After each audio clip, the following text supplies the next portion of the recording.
कड़क चाय पिला बेटा। रात भर गाड़ी चलानी है, सुबह तक लुमड़ी पहुंचना है। अभी लो बाबू भैया।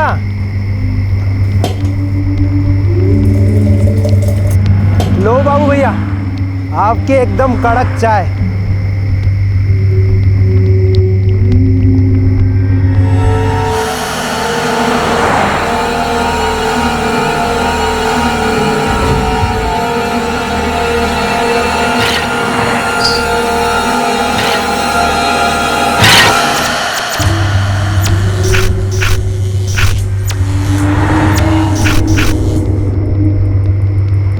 अरे कालू, हाँ।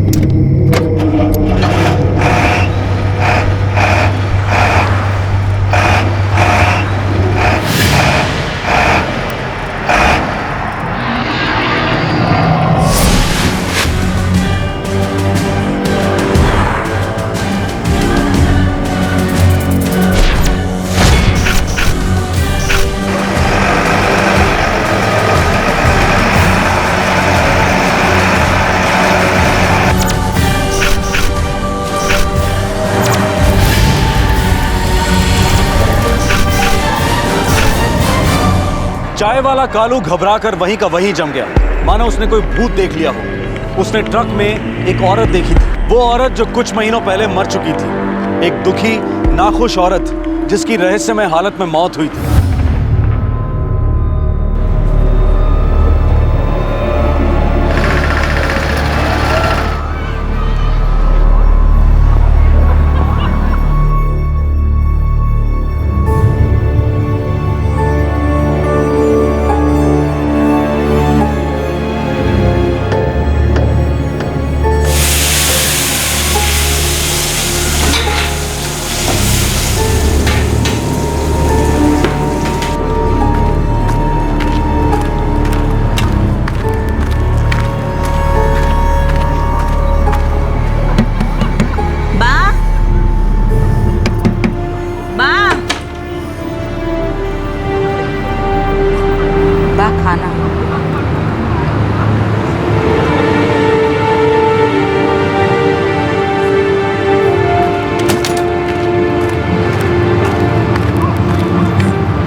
सोचा तुमने उस बारे में?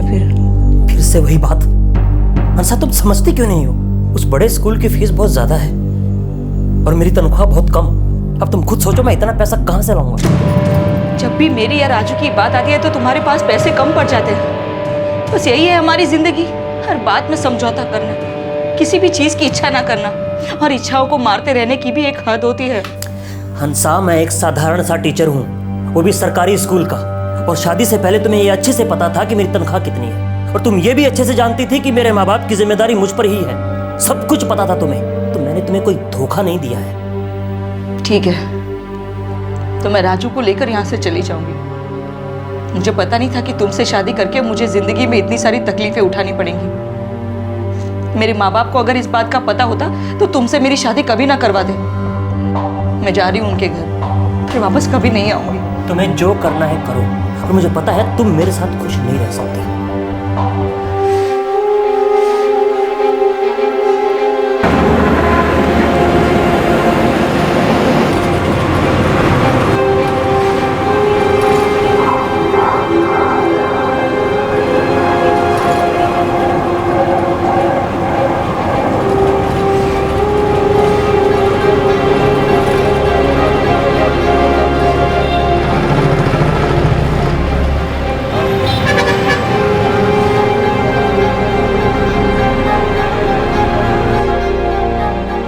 12,000 तनख्वाह है रमेश की, कट कटा के हाथ में आता है 10,500 रुपया।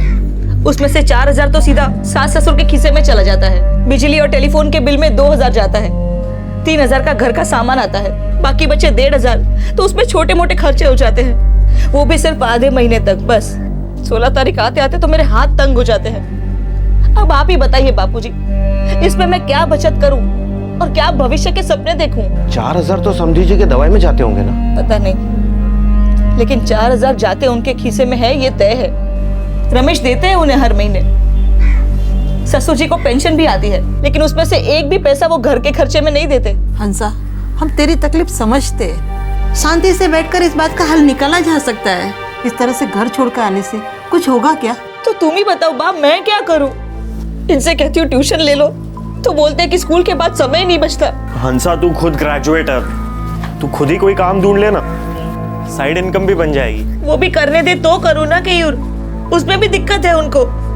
उनके माँ बाप को संभालना है, घर चलाना है। पिछले 1 साल से एक नई जोड़ी कपड़ा तक नहीं लिया राजू के लिए। मेरे लिए तो भूल ही जाओ।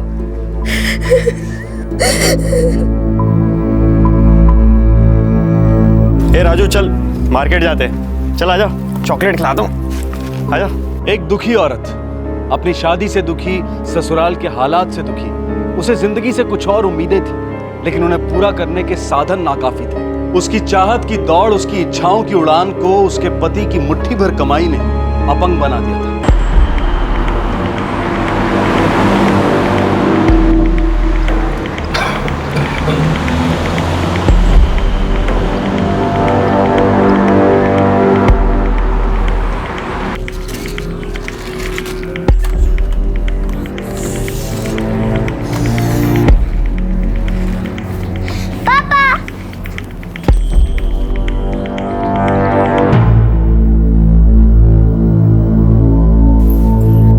मानता हूँ संतोष भाई कि आपकी बेटी हंसा दुखी है, उसकी वजह भी मुझे मालूम है। बुरा मत मानेगा मानिक भाई, लेकिन 6 साल हो गए शादी को, लेकिन हमने हमारी बेटी को कभी खुश नहीं देखा। बापू जी सच्ची सच्ची बताइए, इसका मुझे मेरे माँ बाप से अलग रहने के लिए जोर डालना सही बात है क्या? आप खुद बुजुर्ग हैं, आप भी मानते होंगे कि एक बेटे का फर्ज होता है कि वो अपने माँ बाप की देखभाल करे। संतोष भाई, रमेश मेहनती है और इसे कोई बुरी आदत भी तो नहीं है। आजकल की पीढ़ी को एक बात समझ लेनी चाहिए कि जो है इसी में खुश रहे। और वो कहावत है ना, चादर जितनी लंबी हो पैर उतने ही फैलाने चाहिए। लेकिन चाचा, लेकिन इसका ये मतलब तो नहीं है ना कि हम अपने लिए अच्छी जिंदगी के सपने देखने छोड़ दें। हमारे बच्चे भी उसी गरीबी, उसी तकलीफ में जिए। हर माँ बाप अपने बच्चों के बेहतर भविष्य का सोचते हैं। हंसा, मुझे राजू के भविष्य की चिंता है, पर इसके कारण मैं अपने माँ बाप को नहीं छोड़ सकता। तुम खुद सोचो, राजू कल को बड़ा होगा, वो अगर अपने बच्चों के कारण हमें छोड़ देगा तो तुम्हें कैसा लगेगा? संतोष भाई, आप तो बड़े आदमी हैं। बचपन से हंसा को जितनी सुख सुविधा आपके यहाँ मिली है वो हम उसे कभी भी नहीं दे पाएंगे।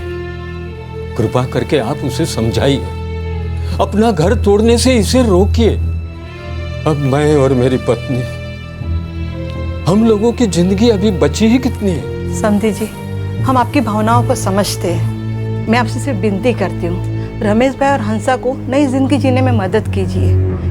मेरी बेटी सिर्फ सुविधा में नहीं पली बड़ी है, संस्कारों में भी पली बड़ी है। कोई तो बात जरूर होगी ना जो ये दुखी है। हम आपसे वादा करते हैं, धीरे धीरे सब ठीक हो जाएगा। हंसा, तुम जो कर रही हो ठीक नहीं कर रही हो।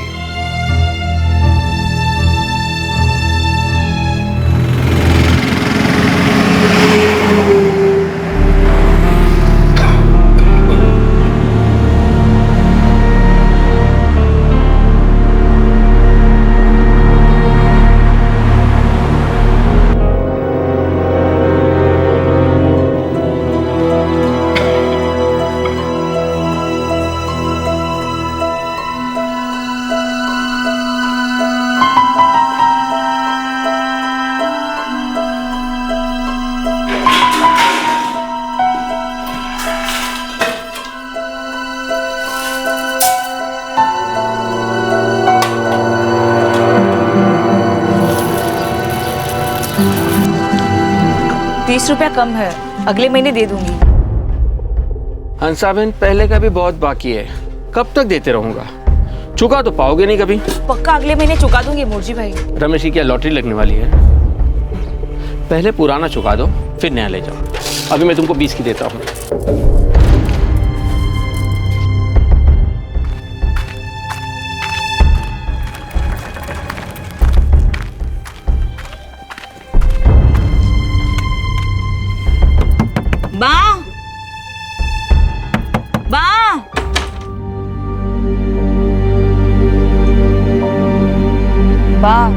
आज थोड़ा कम है, तंगी है जरा।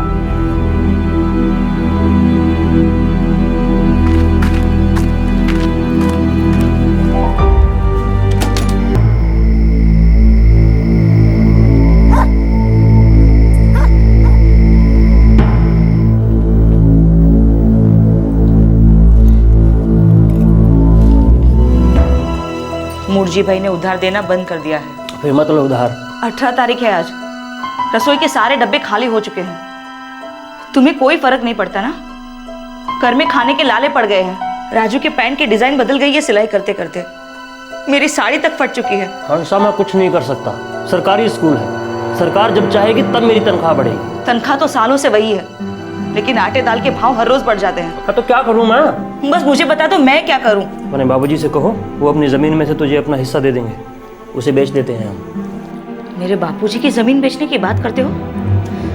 तुम खुद कुछ क्यों नहीं करते?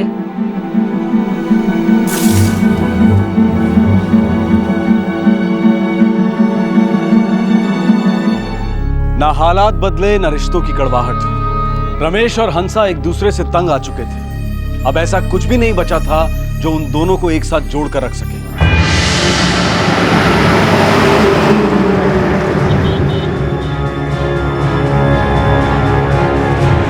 भाई, आप ऐसे हिम्मत हार जाओगे तो कैसे चलेगा? तो पूरी जिंदगी पड़ी है आपके आगे। क्या करूं जिग्नेश, कभी कभी लगता है या तो खुद मर जाऊं या हंसा को मार डालूं। एक सेकंड के लिए शांति नहीं। ऐसी जिंदगी जीने से तो मर जाना ही अच्छा है।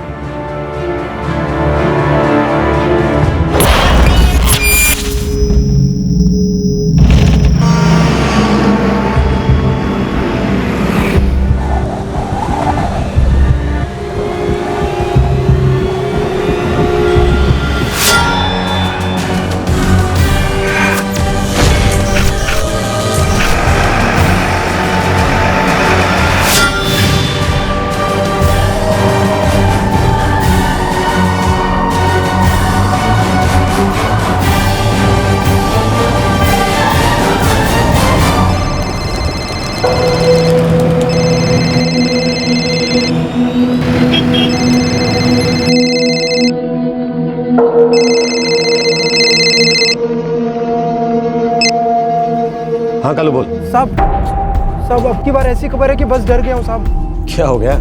कोई भूत वूत देख लिया क्या? हाँ साहब, ऐसा ही कुछ हुआ है। क्या हुआ? कल रात मैंने एक ट्रक में एक औरत को देखा। तो? वो औरत 3 महीने पहले मर चुकी है। क्या बकवास कर रहा है? नशा वशा कर लिया है क्या? नहीं साहब, पक्का मैंने हंसा बहन को ही देखा है। कौन हंसा बहन? जेतपुर तालुका के रूपावती गांव की रहने वाली थी। 3 महीने पहले उसके पति ने उसे जलाकर मार दिया था। कल रात मैंने उसी औरत को देखा है। ठीक है, तो अपना काम कर, मैं पता करता हूँ। ठीक है साहब। सर, अहमदाबाद वाले फ्रॉड केस के पेपर्स आ गए। सौरभ अपना वो खबरी है ना कालू, वो कह रहा था कि उसने कोई भूत वूत देखा है। भूत? कह रहा था कि रूपावती गांव की एक औरत 3 महीने पहले जलकर मर गई थी। उसे वो कल दिखाई दी। एक बार जरा जेतपुर थाने में जाकर चेक करना। हंसा बहन नाम है उसका। ठीक है सर।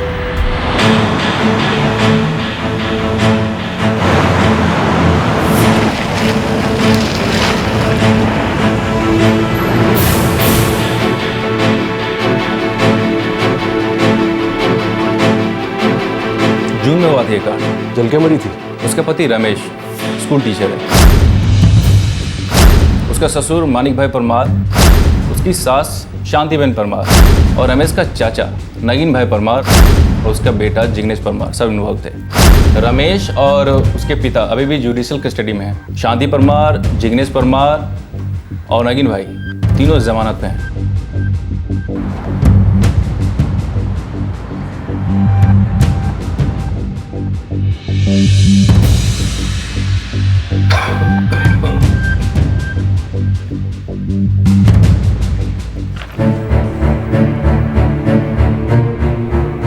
हंसा परमार जलकर मरी। उसके परिवार वालों ने चुपचाप उसका क्रियाकर्म किया और निकल गए।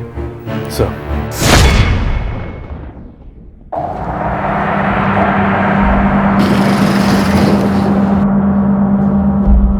बेटा, हम सोच रहे थे खोड़ल धाम जाके माता जी का दर्शन करके आए। अच्छी बात है माँ, राजू और हंसा को भी साथ ले जाओ। मेरी तरफ से ना 101 का चढ़ावा चढ़ा देना।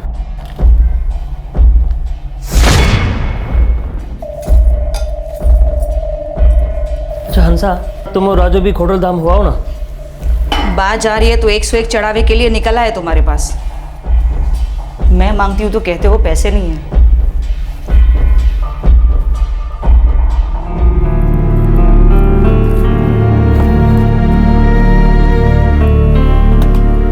राजू, दादा और दादी खोड़ल धाम जा रहे हैं, तुम उनके साथ चले जाना, ठीक है? मजा आएगा।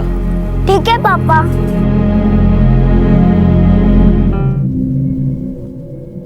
हंसा बाऊ, हंसा बाऊ, मंदिर जाइए छिए, 4 बजे तक आ जाएंगे। हाँ जी अच्छा।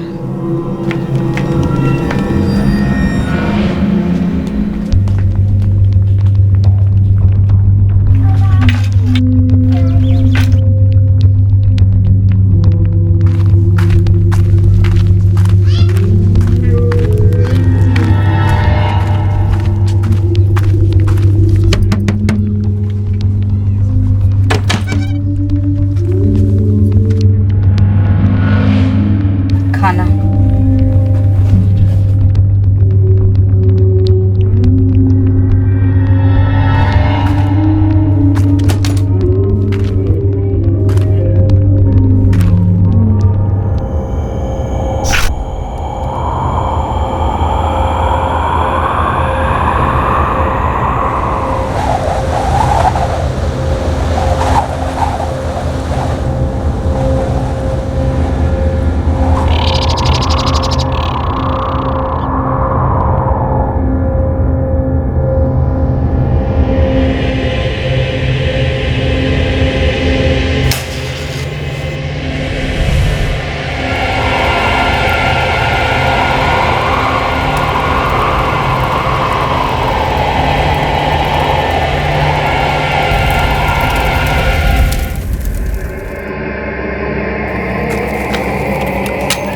संभाल जे बेटा। मम्मी, हंसा बेटा, हंसा बेटा दरवाजा खोल। हंसा बाऊ, मम्मी, मम्मी, बेटा हंसा, हंसा बाऊ, हंसा बेटा, मम्मी, हंसा बाऊ दरवाजा खोलो। बेटा दरवाजा खोल। શું થયું? અરે હંસા બેટા દરવાજો નથી ખોલતી। તમે શાંતિ રાખો, 1 મિનિટ। ભાભી, भाभी दरवाजा खोलो। भाभी, हंसा, भाभी दरवाजा खोल। मैं पीछे जाके देखता हूँ। हाँ जा देख। हंसा, हंसा, हंसा दरवाजा खोल। बेटा दरवाजा खोल।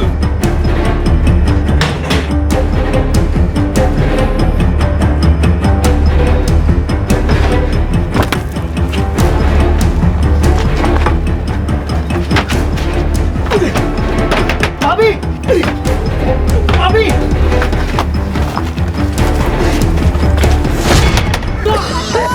दरवाजा खोल।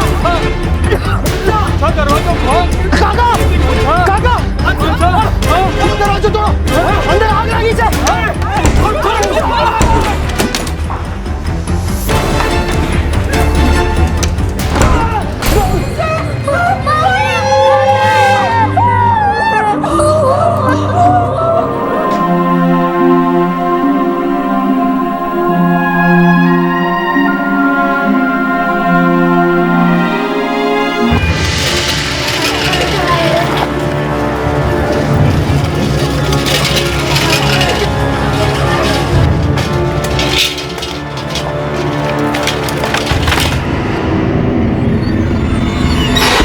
बार बार ये धमकी मत दिया करो हंसा। धमकी नहीं दे रही हूँ, एक दिन सच में जान ले लूंगी अपनी। मेरी भी कोई इच्छा नहीं बची है जीने की, और वैसे भी तुम हम सबको जीने कहाँ दे रही हो? जिस दिन मर जाऊंगी ना, तब सब रोओगे, 7 जन्म तक झेलोगे।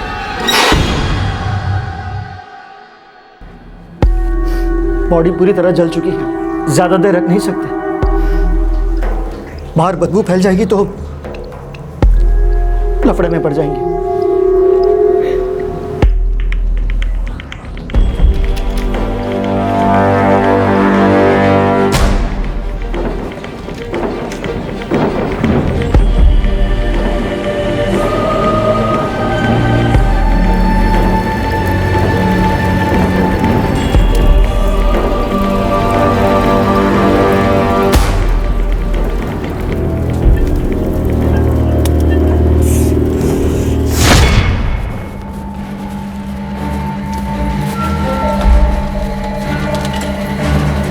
मालिक भाई, मालिक भाई, मालिक भाई, ये मैं क्या सुन रहा हूँ? बॉडी पूरी तरह से जली हुई थी, सिर्फ जला बुना मांस ही बचा था और देख पाना भी मुश्किल था केशु भाई। लेकिन अंतिम संस्कार गांव के शमशान में किया, बात किसी से छिपी नहीं रही। केशु भाई, कोई कुछ भी छिपाना नहीं चाहता था, लेकिन लाश को और देर तक नहीं रख सकते थे। हंसा घर वालों को खबर की? जी वो रमेश भाई फोन करने ही वाले थे। हद कर दी, न हंसा घर वालों को बताया, न गांव में किसी को बताया और अंतिम संस्कार कर दिया। दाल में जरूर कुछ काला है।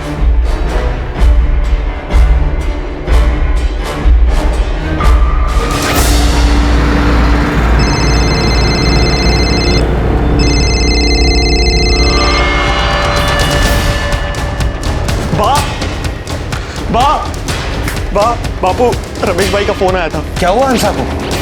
वो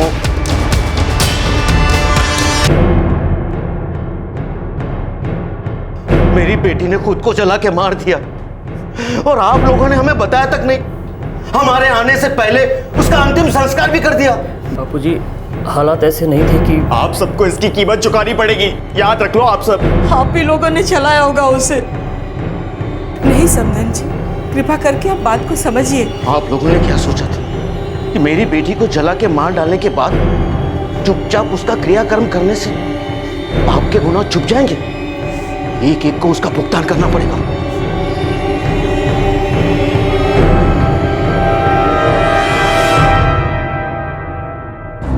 मेरा दामाद ही मेरी बेटी की मौत का जिम्मेदार है। उसे कभी कोई खुशी नहीं दी। मेरी जमीन पर भी उसकी नजर थी। वो मेरी बेटी पर दबाव डालता था कि जमीन में वो अपना हिस्सा मांगे ताकि जमीन बेचकर उसे पैसे मिल सके। सर, हमें बिना बताए उसका अंतिम संस्कार कर दिया। ये तो गांव के सरपंच ने जोर डाला तब जाके हमें फोन किया, नहीं तो वो लोग हमें कभी नहीं बताते।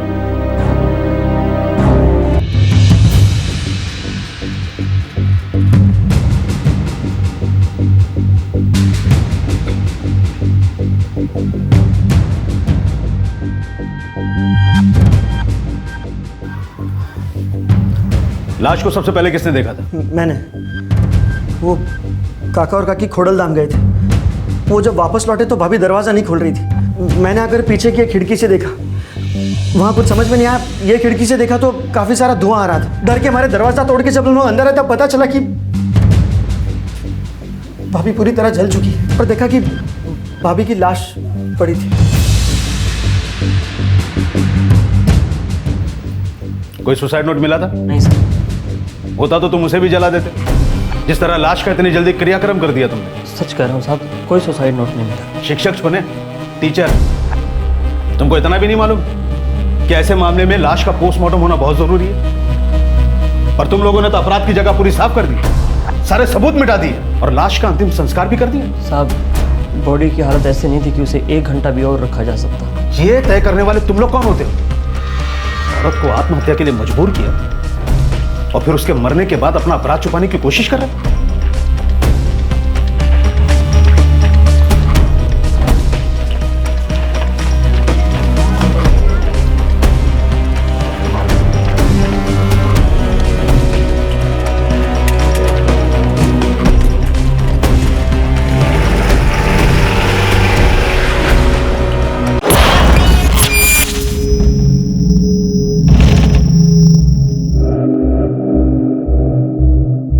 पांचों पे आत्महत्या के लिए मजबूर करने और दहेज उत्पीड़न का आरोप लगाया गया। रमेश के चाचा नगीन भाई, कजन जिग्नेश और मां शांति बहन को बेल पर छोड़ दिया गया, जबकि रमेश और उसका बाप अभी भी जुडिशियल कस्टडी में है।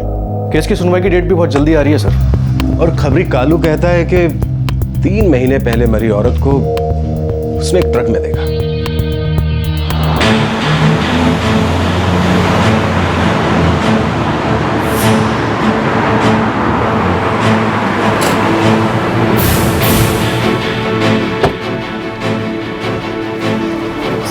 कालू, अभी FIR पढ़ के आ रहा हूँ। वो औरत मर चुकी है, उसका अंतिम संस्कार भी हो चुका है। जानता हूँ साहब, वो औरत रूपावती गांव की रहने वाली थी। उसका पति स्कूल में टीचर है, उसको भी जानता हूँ। लेकिन कसम खाकर कहता हूँ साहब, कल रात ट्रक में मैंने उसी औरत को देखा है।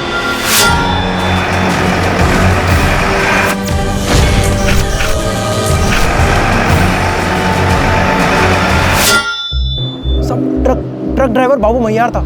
वो अक्सर यहाँ रुकता है चाय पीने के लिए।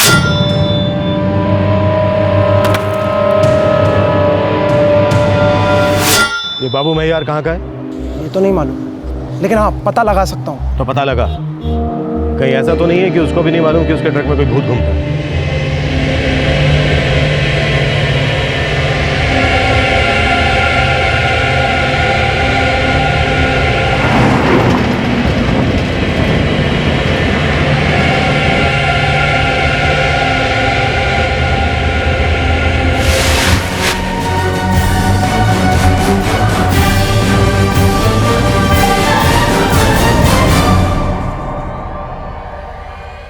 हंसा परमार की मौत जून 2011 में हुई थी। उसने आत्महत्या की थी अपने आप को जलाकर। उसका पति और ससुर जेल में थे। उन दोनों पर हंसा को आत्महत्या के लिए उकसाने का मामला दर्ज हुआ था। इस केस की जल्द ही कोर्ट में सुनवाई होने वाली थी। लेकिन हंसा की मौत के 3 महीनों बाद सितंबर 2011 में चाय वाले कालू ने, जो कि पुलिस का खबरी भी था, हंसा को एक ट्रक में देखा। ये क्या रहस्य था? एक मरी हुई औरत आखिर जिंदा कैसे होगी? क्या वाकई हंसा जिंदा थी या फिर वो कोई और थी? कालू हमारा भरोसेमंद खबरी है, और वैसे भी हंसा परमार की लाश का क्रियाकर्म बिना पोस्टमार्टम के किया गया था। तो क्या सर आपको इसमें कोई धोखाधड़ी लग रही है? नहीं, बस ऐसे ही सोच रहा था कि कहीं कोई गेम तो नहीं खेला जा रहा है।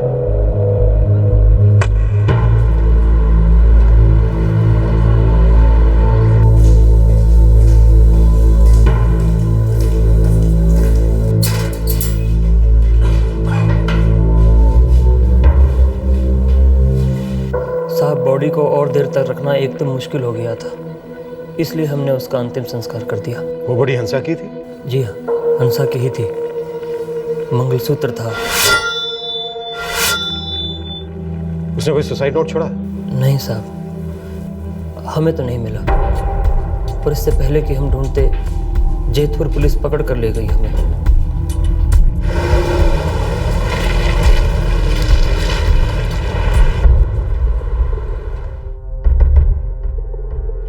यह हमें रमेश ने दिया। अब अगर वहां कुछ गड़बड़ हुई होती तो उसका पता लगाना बहुत मुश्किल था, क्योंकि बॉडी का अंतिम संस्कार कर दिया था और उन लोगों के पास सबूत मिटाने के लिए बहुत सारा वक्त था। बात सबूत मिटाने की नहीं है, मुझे लगता है कोई षड्यंत्र रच रहा है। हंसा को मरावा दिखाने में किसका फायदा हो सकता है? मुझे तो यह भी शक है इंस्पेक्टर कि सचमुच वहां पर बॉडी थी भी या नहीं। ये कहानी रमेश और उसके परिवार की बनाई हुई भी हो सकती है। हो सकता है, लेकिन रमेश और उसका परिवार ऐसा क्यों करेगा, जबकि वही लोग जेल में सड़ रहे हैं? और सारी पूछताछ से तो यही पता चलता है कि रमेश और हंसा की बिल्कुल नहीं बनती थी।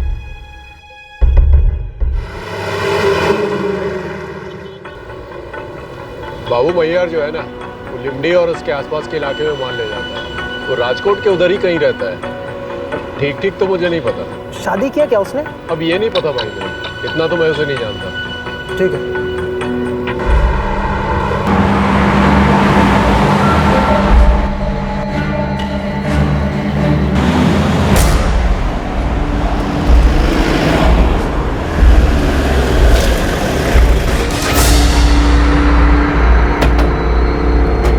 साहब, कुछ तो गड़बड़ है। हमें तो तभी शक हो गया था जब शमशान में काम करने वाले जीवन काका ने हमें बताया कि रमेश और उसके परिवार ने चुपचाप हंसा का अंतिम संस्कार कर दिया। शमशान का है? लाश ही थी साहब, बुरी तरह जली हुई। इतनी बुरी तरह कि देखना भी मुश्किल था। बॉडी हंसा परमार की थी? इतनी बुरी तरह जली हुई थी कि पता ही नहीं चलता था कि किसकी लाश। हमें पता चला है कि हंसा जिंदा है। उसे हाईवे पर किसी ने एक ट्रक में देखा। क्रियाक्रम ठीक ढंग से नहीं किया गया था साहब, बहुत जल्दीबाजी में किया गया था। हंसा जीते जी दुखी रही साहब। बड़ी अभागी थी बेचारी, मरने के बाद भी शांति नहीं मिली, तभी तो आत्मा बन के भटक रही है। इसे एक परिवार के बुरे कर्मों का फल अब पूरे गांव को भुगतना पड़ेगा। क्या बकवास कर रहे हो? हमें शक है कि इसमें कोई धोखेबाजी हुई है और आप लोग भटकती आत्मा के चक्कर में पड़े। साहब, हमें हमेशा से ही डर था कि ऐसा ही कुछ हो सकता है।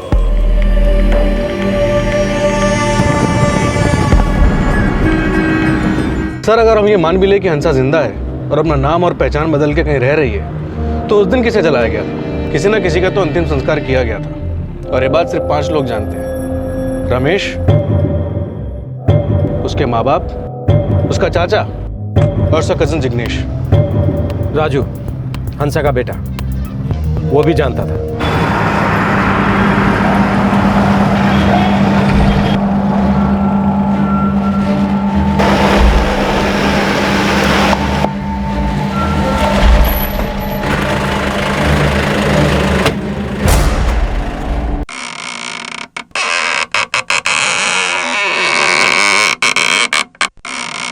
वो मेरी मम्मी थी। अब आप ये सवाल क्यों पूछ रहे हो? उस आदमी ने और उसके परिवार ने मेरी बेटी की जान ले ली। हम सिर्फ ये पक्का करने की कोशिश कर रहे हैं कि जो मरी वो हंसा ही थी ना। लेकिन क्यों सर?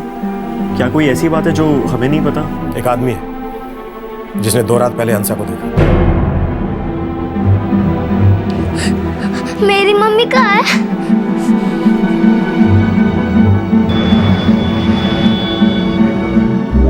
रमेश की नौकरी चली गई, सारे गांव ने उसके परिवार से रिश्ता तोड़ दिया।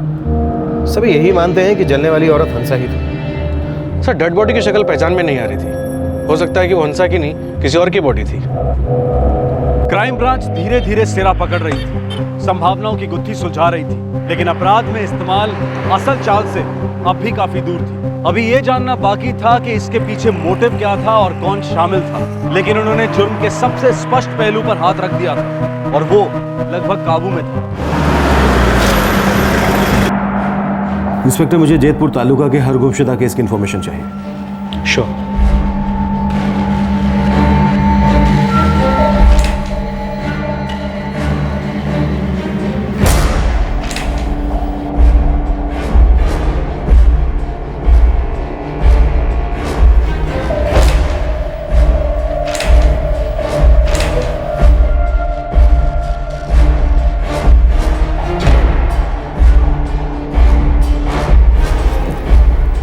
ये मिसिंग कंप्लेंट रूपावती गांव की है, 28 अगस्त 2011। हाँ, कांताबेन, उम्र 85 साल।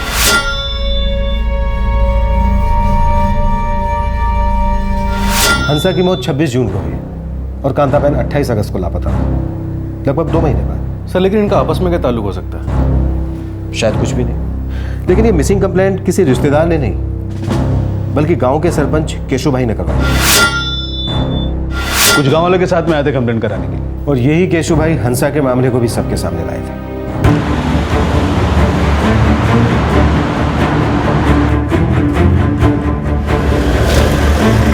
हाँ जी, अगस्त में हमें पता चला कि कांताबेन गायब है। कौन थी है कांताबेन? गायब कैसे हुई? और आपको कैसे पता चला कि वो गायब है? कांताबेन एक विधवा थी। 20 साल पहले उनके पति की मौत हो गई थी। उनको कोई बच्चा भी नहीं था, न वो कभी घर से बाहर निकलती थी, न किसी से बातचीत करती थी। अगस्त के महीने में जनगणना का काम चल रहा था, तभी मैंने गांव वालों को घर घर जाकर सबकी जानकारी लाने को कहा।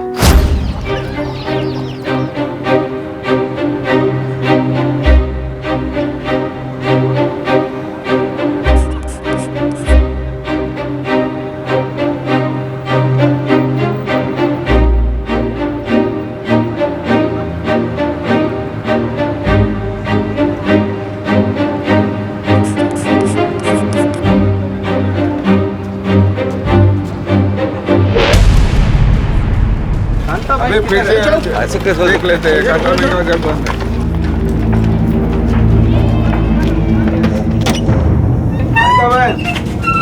कांताबेन, कांताबेन,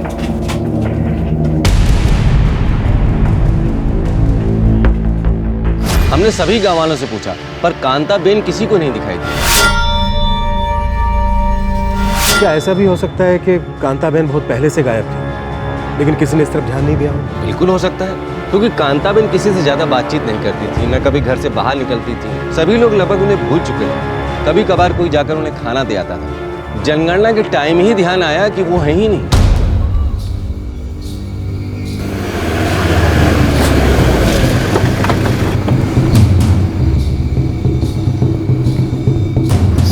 सब ट्रक वालों से पूछ रहा हूँ, सब के सब बाबू मैयार को जानते हैं, लेकिन कोई भी उसके घर का पता नहीं जानता। लेकिन मैं खोज लूंगा। जल्दी खोज। तूने कोई भूत नहीं देखा था, इसके पूरे चांस हैं कि हंसा जिंदा है।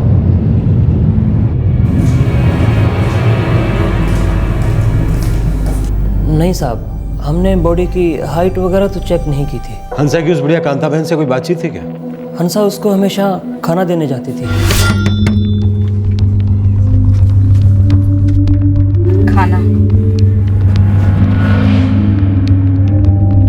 रमेश, तुम्हें पुलिस को खबर के बिना बॉडी का अंतिम संस्कार नहीं करना चाहिए था। क्यों? क्या हो गया साहब? पक्का तो नहीं, लेकिन तुम्हारी पत्नी हंसा शायद जिंदा है।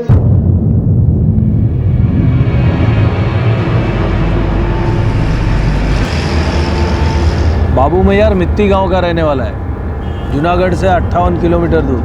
कुछ काम था? नहीं, वो पैसे लौटाने थे उसे। बहुत दिनों से दिखा नहीं ना, इसलिए पूछ रहा था। बाबू का भाड़ा चलता है अहमदाबाद से लिमड़ी के बीच में। धन्यवाद।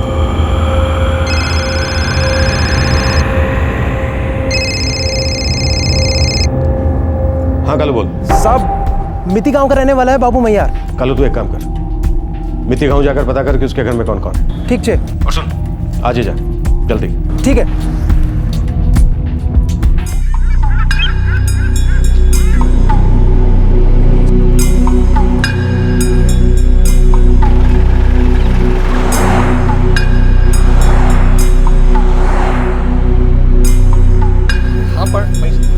मोटा भाई, बाबू मैयार को जानते हैं? ट्रक चलाता है। बाबू मैयार कौन? अरे वही जो तीसरी गली में रहता है, ट्रक चलाता है, गौरी का आदमी। हाँ, वो। हाँ, देखो भाई, यहाँ से तीसरी गली में जाओ, दाईं तरफ मुड़कर चौथा मकान है उसका। चौथा मकान? जी ठीक है, धन्यवाद। ओके।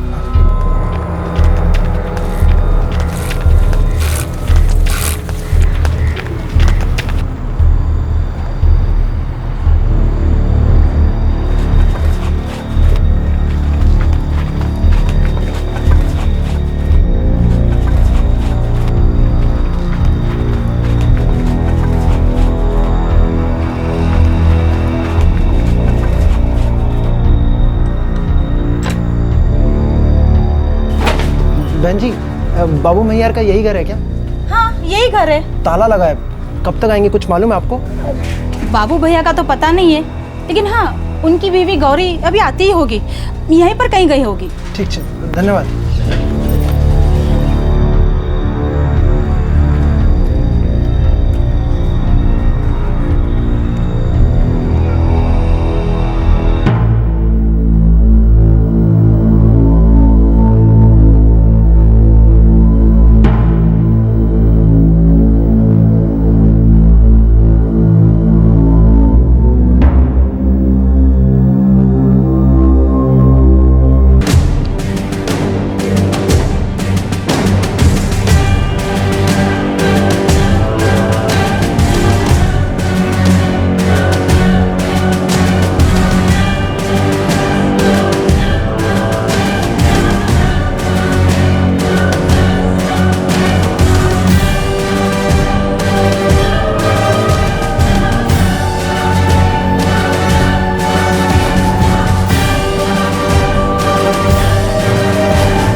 सब वो घर है उसका, ओला।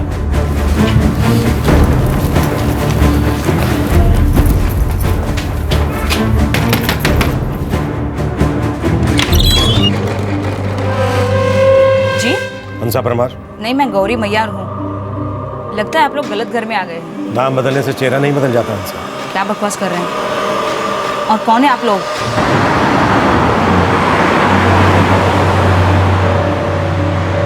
देखिए, आप लोगों को कुछ गलत फहमी हुई है। मैं हंसा परमार नहीं हूँ। मुझे रूपावती गांव तक नहीं पता। कालू ने जिस औरत को ट्रक में देखा था, पुलिस उस तक पहुंच चुकी थी।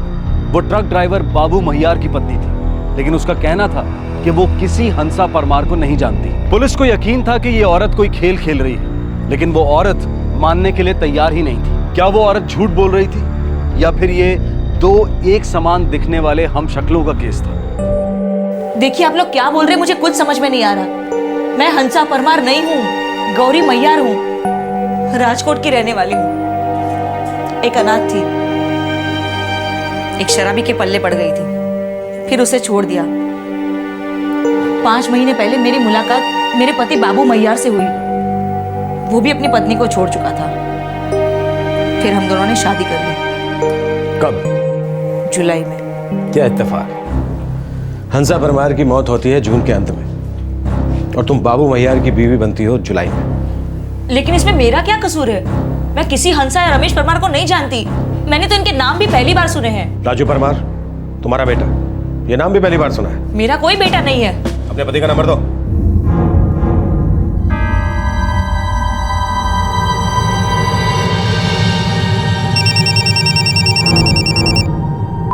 हेलो, बाबू मैयार, क्राइम ब्रांच से इंस्पेक्टर भट्ट बोल रहा हूँ। क्या ये सच है? तुम्हारी बीवी कहती है कि वो राजकोट की रहने वाली है और एक अनाथ है। हाँ साहब, लेकिन बात क्या है? हुआ क्या साहब? तुम्हारी बीवी झूठ बोल रही है, और तुम भी। नहीं साहब, जरूर आपको कोई गलत फहमी हुई है साहब। तुम इस वक्त कहाँ हो? मैं अहमदाबाद के पास सानंद में हूँ साहब। कल सुबह तक राजकोट पहुँच जाना, और अगर तुम नहीं पहुँचे तो तुम्हारे नाम का वारंट इशू हो जाएगा।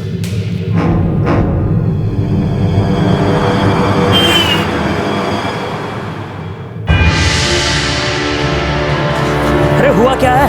कहाँ ले जा रहे हो हमें?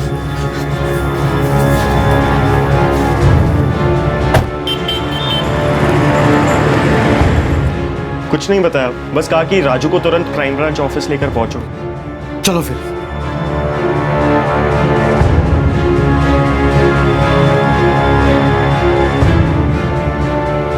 आइए, इनसे मिलिए। ये है गौरी मैयार।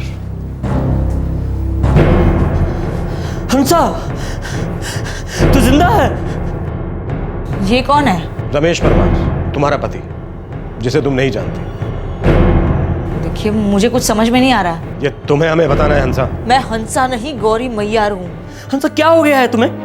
क्यों ये नाटक कर रही हो? मेरी नौकरी चली गई, इज्जत चली गई, जेल में पड़ा सड़ रहा हूं मैं, और तुम मुझे पहचान तक नहीं रही। क्या हो गया है? देखिए, माफ कीजिए, लेकिन मैं नहीं जानती आपको, और मैं हंसा परमार नहीं हूँ। हंसा? मम्मी! छोड़, छोड़ हंसा। हंसा, तू जिंदा है? कौन है ये लोग सब? मम्मी, मैं राजू। हंसा, तू जिंदा कैसे है? और ये सब क्या है? फिर इन लोगों ने किसका क्रियाकर्म कर दिया? यही तो हम भी जानना चाहते हैं। हमें लगता है जिसका क्रियाकर्म हुआ वो रूपावती गांव की एक बुढ़िया कांताबेन थी, और ये सब हंसा ने किया। क्यों किया है, यह हमें खुद हंसा बताएंगे।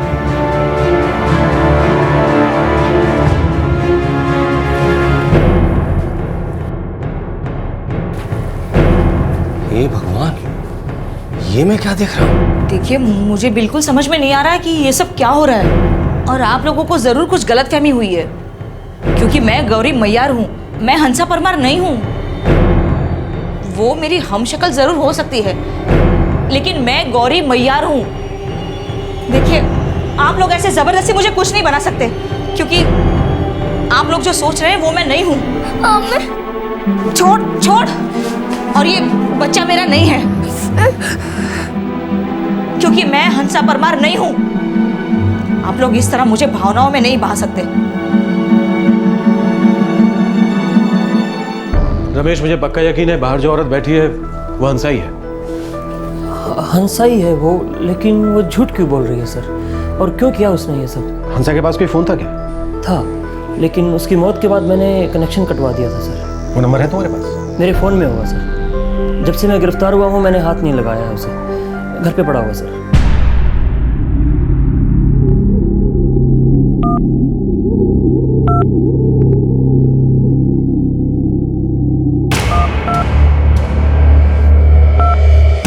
सर ये है 44457687 सौरभ, इस नंबर की 26 जून तक की डिटेल्स निकलवाओ।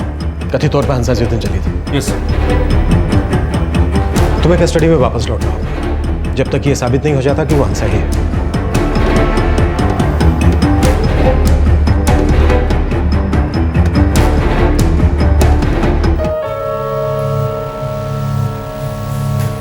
बैठो।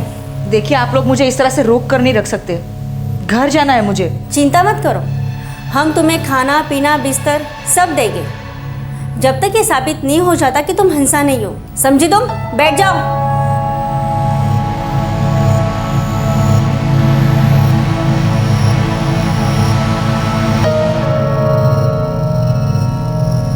वो सच में हमारी हंसा ही है ना? हाँ बा, वो हंसा ही है। तो जुड़वा लोगों की शक्ल कभी इतनी नहीं मिल सकती माँ। फिर वो क्यों झूठ बोल रही है? क्यों किया उसने ऐसा?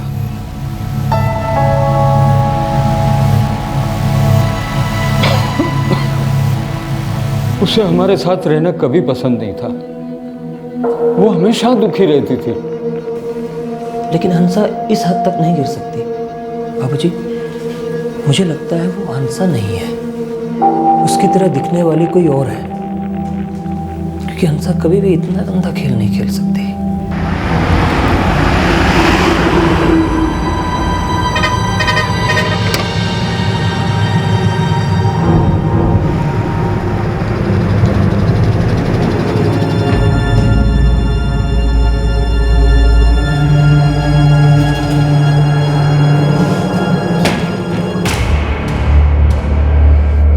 सर, आपका शक बिल्कुल सही था।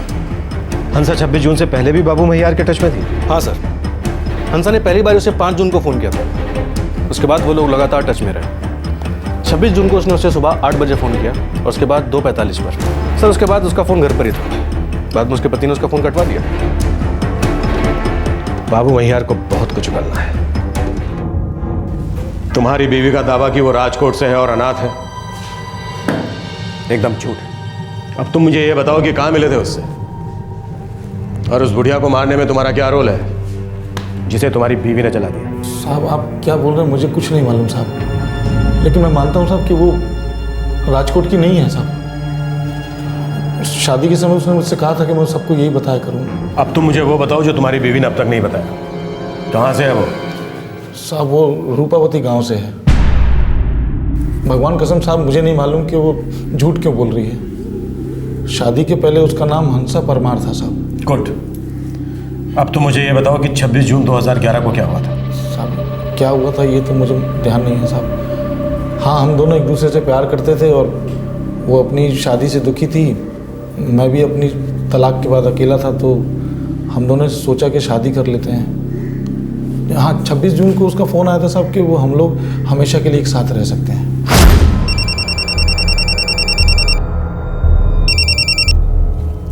हाँ हंसा। बाबू, अब हम जिंदगी साथ में गुजार सकते हैं। अरे मेरा भी तो यही सपना है हंसा। तो आज दोपहर गांव के पास वाले हाईवे पर मुझे लेने आ जाना। तू क्या भागने वाली है? अब ज्यादा सवाल मत पूछो। 3 बजे फोन करूंगी और चली आऊंगी। ठीक है, पहुंचता हूँ। हाँ, करीब 2:45 बजे उसका फ़ोन आया था साहब। मैं हाईवे पे उसका इंतज़ार कर रहा था।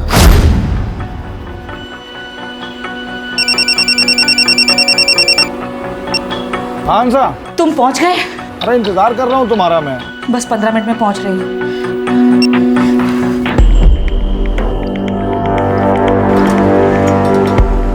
आराम से आराम से। हेलो, क्या हुआ? ऐसे कैसे निकल आई तू? अब और कुछ मत पूछो, मुझे सीधा अपने घर ले चलो।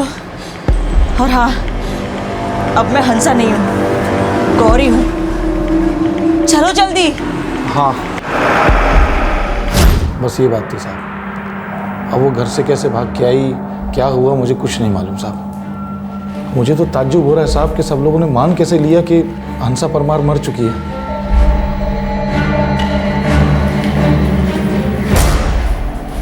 चलो चलो। कहाँ? गौरी मैयार, तुम्हारा हंसा परमार बनने का वक्त आ गया है। चलो चलो यहाँ से। सच सामने आ चुका था।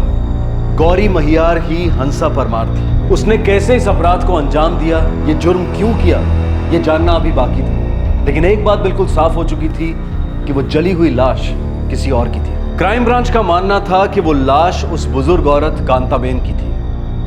बहुत हो गए नौटंकी, अब उतार दो ये मुखौटा। हमारे पास तुम्हें सलाखों के पीछे ले जाने के लिए बहुत सारे सबूत हैं। और हाँ, तुम्हारे पति बाबू महियार ने तुम्हारी पोल खोल दी।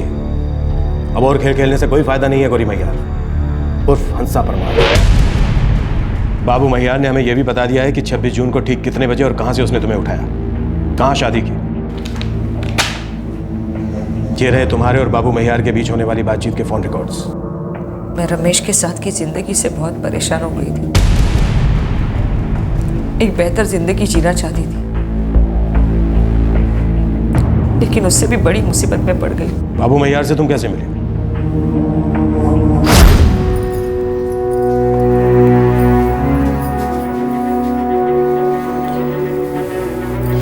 हंसा, तुम जैसा साथ दोगी वैसी ही जिंदगी दे सकता हूं मैं, पर तुम्हारा तो ये झगड़े और ये खिचखिची बंद नहीं होती है। ऐसे में क्या सपने देखूं और क्या पूरे करूं? लगता है मैं कुछ भी कर लूं हाल यही रहने वाला है। और सिर्फ तुम ही नहीं, मैं भी थक गया हूं तुमसे।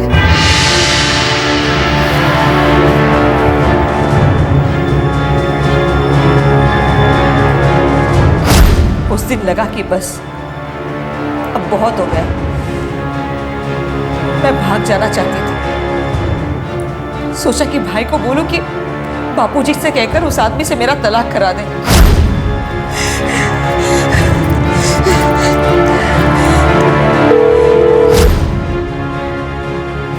इतनी परेशान थी मैं उस दिन कि मुझसे गलत नंबर लग गया।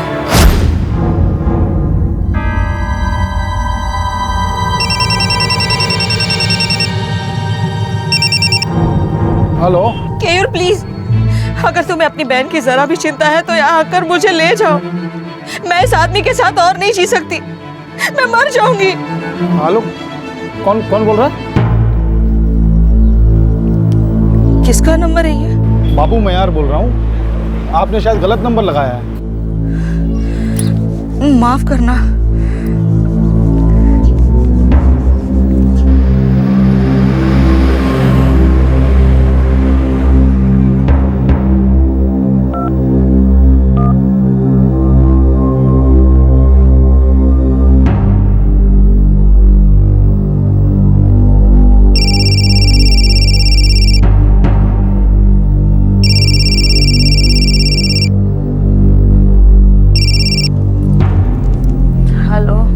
नमस्ते, बाबू महियार बोल रहा हूँ। कौन? वो रॉन्ग नंबर लग गया था ना आपका। हाँ बोलो, क्या काम है? देखिए, मैं आपकी दुख और परेशानी समझ सकता हूँ, क्योंकि मैं भी ऐसी परेशानी से गुजर चुका हूँ। मैं कुछ समझी नहीं।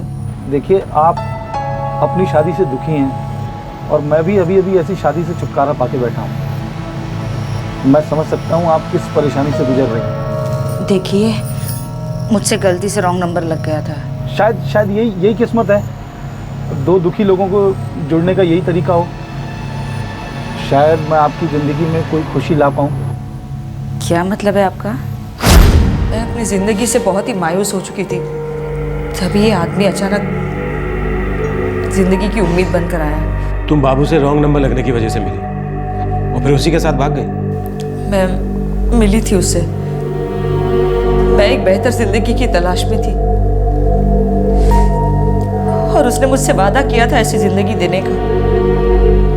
लेकिन उससे शादी करने के बाद ही मुझे पता चला कि वो एक नंबर का झूठा था। उसने मुझसे कहा था कि वो 3 ट्रक का मालिक है और मैं उसकी बातों में आ गई। अपनी जिंदगी से परेशान, गरीबी से परेशान उसके साथ भाग चली। लेकिन उससे शादी करने के बाद मुझे पता चला कि उसके पास 3 तो क्या, एक भी ट्रक नहीं थी। वो सिर्फ एक मामूली ट्रक ड्राइवर था। बहुत बड़ी गलती हो गई मुझसे। उसकी हालत तो रमेश से भी बुरी थी। कम से कम रमेश मुझसे, अपने परिवार से प्यार तो करता था, लेकिन रमेश के साथ की जिंदगी की कीमत मुझे ये घिनौना काम करने के बाद ही समझ में आई। कांता बहन को तुमने मारा? हंसा भाव, हंसा भाव, मंदिर जाइए छिए, 4 बजे तक आ जाएंगे। हाँ जी अच्छा।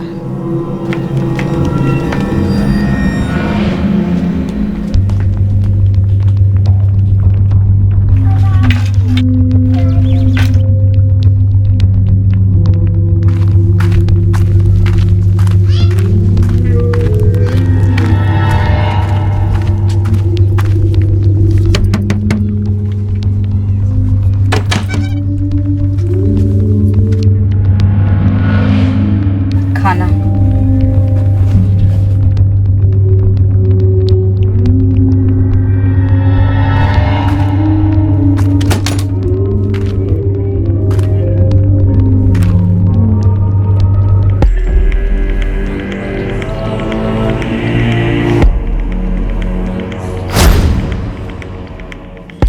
तुमने प्लान किया, वो अकेली औरत है, ना कोई बच्चा ना कोई और, गायब हो गई तो किसी को कुछ पता नहीं चलेगा।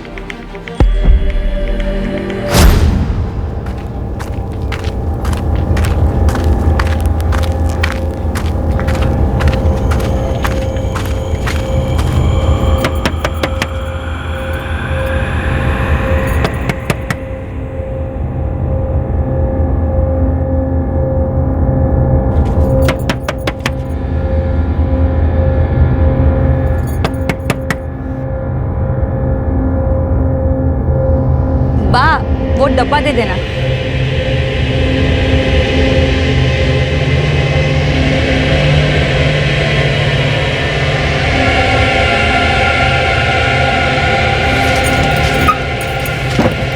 मैं बहुत स्वार्थी हो गई थी।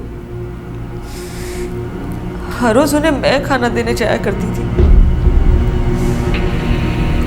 लेकिन उस दिन पता नहीं अचानक क्या हो गया, मुझ पर स्वार्थ सवार हो गया था। बहुत बूढ़ी थी वो। मैंने जब गला दबाया उनका तो चीखी भी नहीं।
बाबू, कहाँ हो तुम?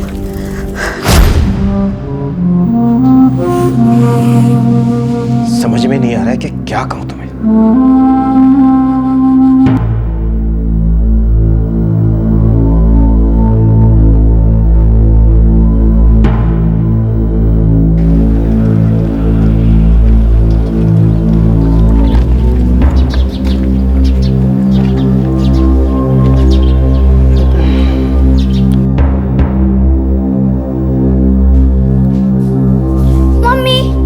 राजू, राजू बेटा, राजू।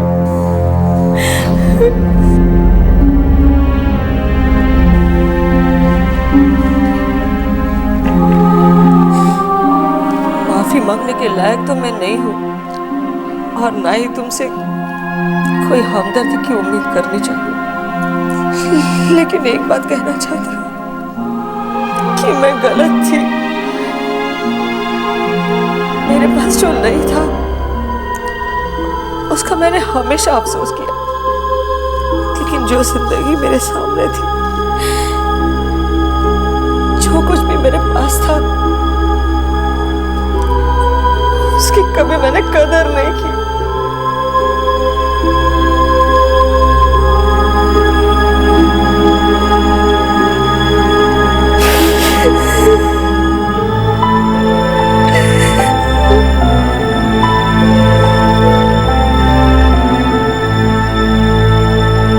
हंसा को पुलिस हिरासत में लिया गया और रमेश और उसके पिता को रिहा कर दिया गया। हंसा का परिवार अचंभे में है। उन्हें यकीन ही नहीं हो रहा है कि उनकी बेटी एक बेहतर जिंदगी की चाह में इस हद तक जा सकती है। हंसा के दूसरे पति बाबू महियार से गहन पूछताछ की गई, लेकिन ऐसा लगता है कि वो सिर्फ हंसा के साथ भागने में शामिल था। इस हत्या के बारे में उसे कुछ पता नहीं था। इस केस का ट्रायल अभी जारी है, लेकिन हंसा को बेल दे दी गई है। हंसा के लिए बेल एप्लीकेशन किसी और ने नहीं बल्कि खुद रमेश ने दी। रमेश ने सब कुछ भुलाकर हंसा को फिर से अपना लिया है। फिलहाल हंसा रमेश और उसके परिवार के साथ उसी घर में रह रही है। दूर के ढोल हमेशा सुहावने लगते हैं, दूसरे की थाली में घी हमेशा ज्यादा लगता है। आज हंसा को पछतावा है, उसे अपनी गलती महसूस हो रही है। इस जुर्म को करने के बाद हंसा ने जब बाबू महियार के साथ अपना जीवन शुरू किया, तब उसे एहसास हुआ कि बाबू महियार के साथ जिंदगी किसी भी तरह से बेहतर नहीं थी, बल्कि अब तो स्थिति और भी बदतर थी, क्योंकि उसे झूठ और अपराध बोध के साथ जीना पड़ रहा था। एक निर्दोष बुजुर्ग औरत की हत्या का अपराध और अपने पति को छोड़ने का अपराध बोध, जिसके साथ उसे जीवन ही नहीं लगता था। इत्तेफाकन हाईवे पर एक चाय वाले ने उसे देखा और एक बड़े मामले का खुलासा हुआ। सच सामने आया। संयोग से गांव के सरपंच को एक विधवा बुजुर्ग महिला के गायब होने का पता चला। उसने पुलिस को खबर की और ऐसे घटनाक्रम से एक भयानक साजिश और जुर्म का पर्दाफाश हुआ। एक बार फिर से यह बात साबित हो गई कि अपने जीवन को अच्छा बनाने के लिए किसी दूसरे के साथ गलत करके आप कभी छूट नहीं सकते। जुर्म कभी फायदेमंद नहीं होता। आपसे फिर मुलाकात होगी क्राइम पेट्रोल दस्तक में एक और नए केस के साथ। तब तक अपना ख्याल रखें, सुरक्षित रहें और याद रखें, अपराध से कभी भी कोई लाभ नहीं होता। जय। इस तरह के और भी एपिसोड देखने के लिए हमारे चैनल को सब्सक्राइब करें और बेल आइकन दबाना ना भूलें।